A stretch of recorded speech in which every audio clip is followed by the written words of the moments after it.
Un vieil homme, 60 ans passés, est cramponné à ses médicaments pour survivre. Ce que le commun des mortels ne soupçonne, c'est qu'il était en réalité un tueur légendaire.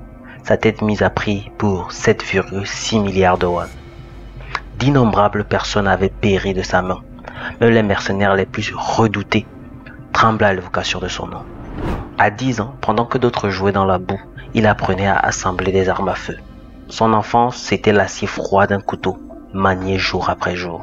Son adolescence, oubliait les premiers amours. Lui, il espionnait, écoutait aux portes jusqu'à enseigner des oreilles, perfectionnant l'art du renseignement. Espion russe, assassin d'officiels, survivant d'organisations terroristes, Pietro a tout connu. Mais aujourd'hui, ce colosse, au service des conglomérats sud-coréens, est jeté comme un vulgaire déchet par un jeune patron imbu de lui-même, jugé trop vieux, rongé par le cancer. Les vieilles choses doivent être mises au rebut, c'est la sentence. Alors Pietro ouvre une librairie, une vie paisible, rythmée par ses médicaments. 50 ans de sa jeunesse sacrifiée à la compagnie, sans regret. Enfin, presque. Une seule ombre au tableau, aucune photo de lui, comme si son existence n'avait jamais compté. Mais cette tranquillité de la librairie vola en éclats avec l'arrivée d'une lycéenne. Pietro l'accueillit chaleureusement, un sourire chaleureux digne d'un papy. Elle prétend chercher des manuels pour son frère. Il sortit alors une pile de manuels scolaires et les lui présentait avec grâce. Mais alors que Pietro se retourne, l'acier froid d'une lame jaillit. Et là, d'une simple phrase, Pietro la fige. J'ai tué pour survivre pendant 50 ans. Comment pourrais-je ne pas sentir l'odeur du sang qui émane de toi? Un simple regard et la jeune fille comprend. Aujourd'hui, ce n'est pas Pietro qui va mourir, c'est elle. Calmement, Pietro lui suggéra de prendre les livres et de partir. Mais soudain, il bondit, mais pas pour la tuer, non.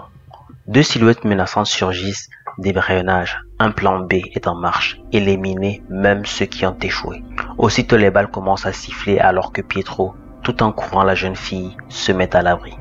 Pietro veut la sauver, mais son corps le trahit. Alors, c'est bien lui Pietro.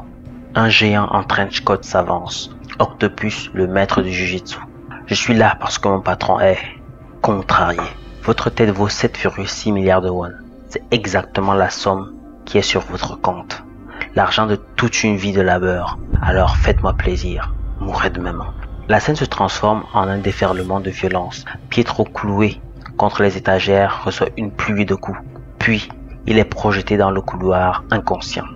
Un petit cadeau. Pietro avait lancé une grenade flash en plein visage d'Octopus. La librairie béant dans une lumière aveuglante. Quand ils retrouvèrent leurs esprits, Pietro avait disparu. Il fuyait dans un parc, traînant son cœur meurtri sous la pluie battante. Lui, l'ancien colosse, ne peut rien contre le cancer qui le ronge. Le bilan de sa vie défile, 50 ans au service de la compagnie, sans chercher la gloire ni la fortune, des meurtres sans remords, mais sans satisfaction. L'argent sur son compte, une nécessité, un héritage pour ceux qui l'aiment, mais la mort l'attend, implacable. Pendant ce temps, dans un endroit appelé le Temple des Fleurs et la base d'Octopus, deux spires évoquent la légende de Pietro. Comment un homme peut-il atteindre un tel niveau de puissance, devenir un véritable dieu, tout en observant une photo de Pietro prise dans la librairie. Soudain, une voix brise ce silence. Savez-vous que c'est ma première photo? Je ne sais pas ce qui s'est passé, mais à mon réveil, ce corps déborde de vitalité. Un homme à queue de cheval s'avance. Ce n'est pas un endroit pour se promener. Je sais où je suis. Emmène-moi à Octopus. Alors tu es des nôtres, tu vas mourir. L'homme à la queue de cheval lance un coup de poing, mais stupéfaction. Le jeune homme le bloque d'une seule main.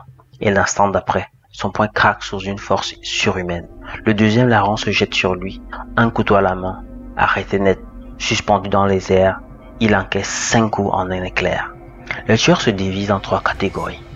Les tueurs de 3e rang utilisent des couteaux, simples et rapides. Les tueurs de 2e rang, forts, habiles, en coups de poing et en coups de pied.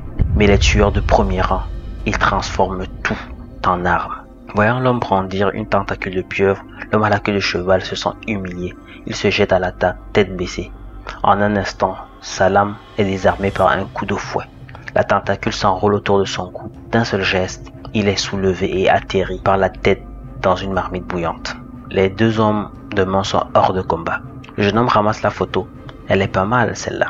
Dommage que le type soit mort. Un nouveau Pietro est né. Il est jeune. Il est de retour.